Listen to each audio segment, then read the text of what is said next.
We'll open with a statement from head coach Grant. Coach, when you are ready. Well, first of all, just congratulations to VCU. Obviously, they had an outstanding year before the postseason and, won the league outright. And then obviously, we're able to secure the championship today. So my hat's off to them. Congratulations to the coaches and players and their fans. For us, obviously there's a big level of disappointment that we weren't able to finish the job.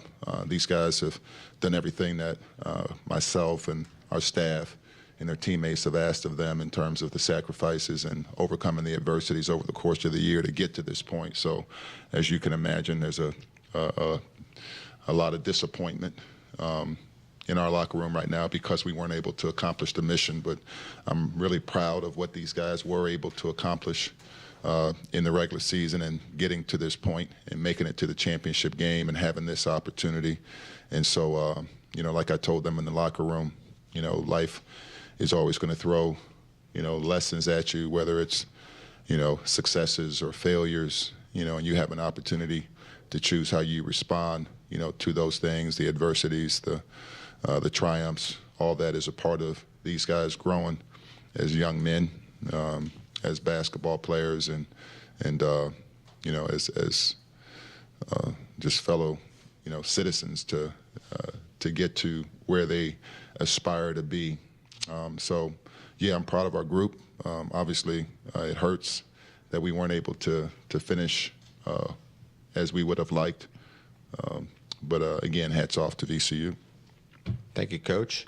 We will now take questions for the student athletes. If you have a question, please raise your hand. We're going to start here with David. Please use your name and affiliation. David Jablonsky, Dayton Daily News. For both of you, just the last 10 minutes, can you just talk about what went wrong? Mostly the shots weren't falling, but you guys also were having trouble getting stops. What do you think happened? It was they made their shots. They got offensive rebounds. I think that was the biggest part of the reason. Just we couldn't make our shots. Yeah, we were struggling to rebound the ball and play defense. Those are the two biggest things, that wins championships. So we were struggling with that in the second half. And for both of you, with the 11-point lead, does that make it harder to take this defeat? The heartbreak. How much are you hurting after that game?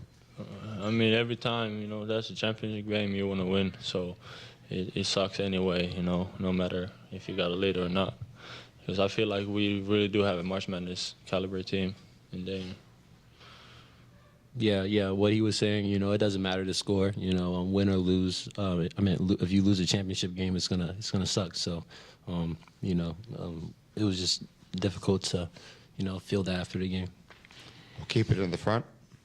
Marvin Chambers, 4.0 Sports Media for both of you guys. First half, you guys had a lot of spacing in basketball. You love, especially for the bigs.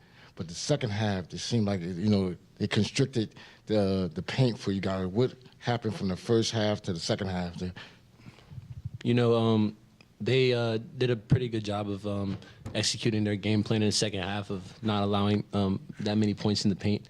So we were just struggling to find out how to score without going in to out. So, and that's something we're capable of doing. We just couldn't fix it in the game. Yeah, they was able to guard the post better, and we couldn't hit our shots. So that's probably the biggest thing.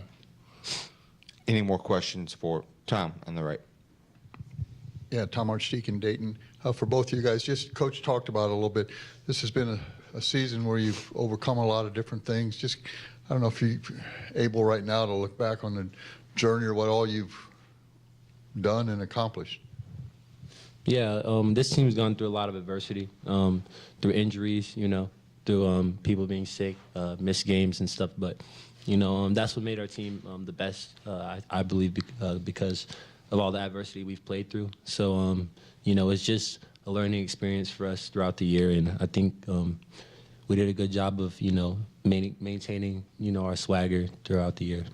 Yeah, it's just, honor to play for these guys, for Coach Grant. It's like a family for us. So, just going through all that, together, it has, teach a lot. And, we all grown throughout the journey. David. What do you guys think about the future of this team? Everybody's got eligibility left, but some of you got some decisions to make in the offseason. Honestly, it's going to be us listening.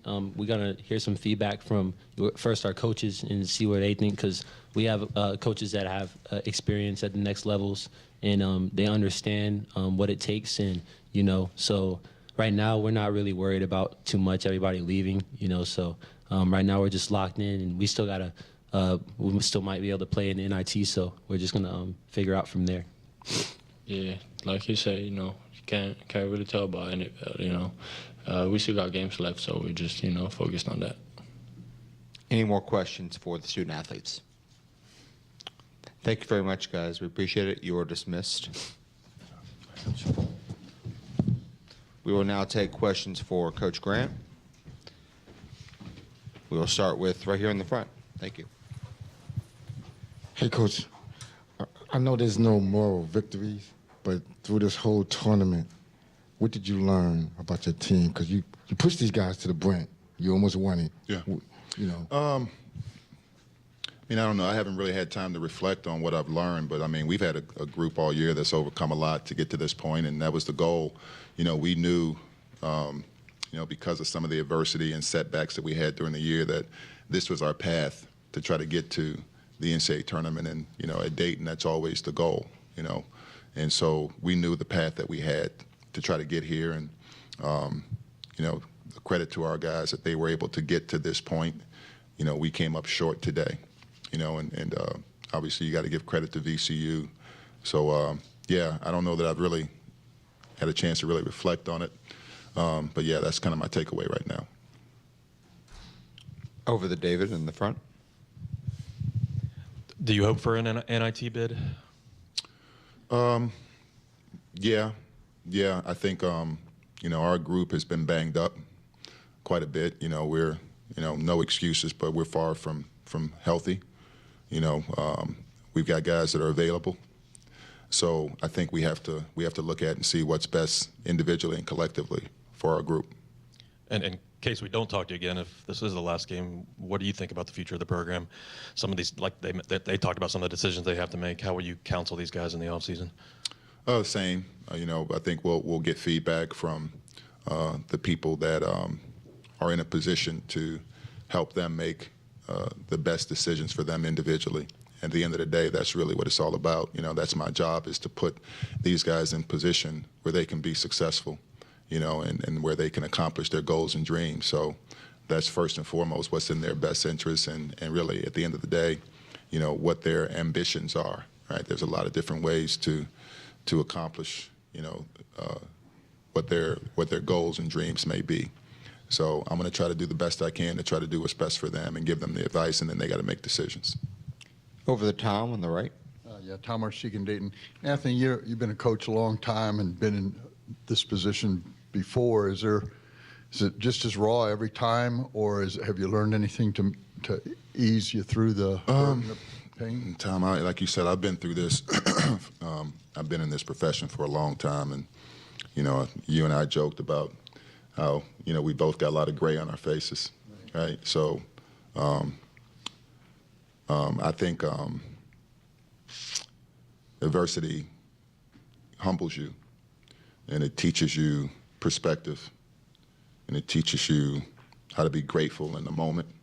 And so, my goal every day is just to take it one day at a time.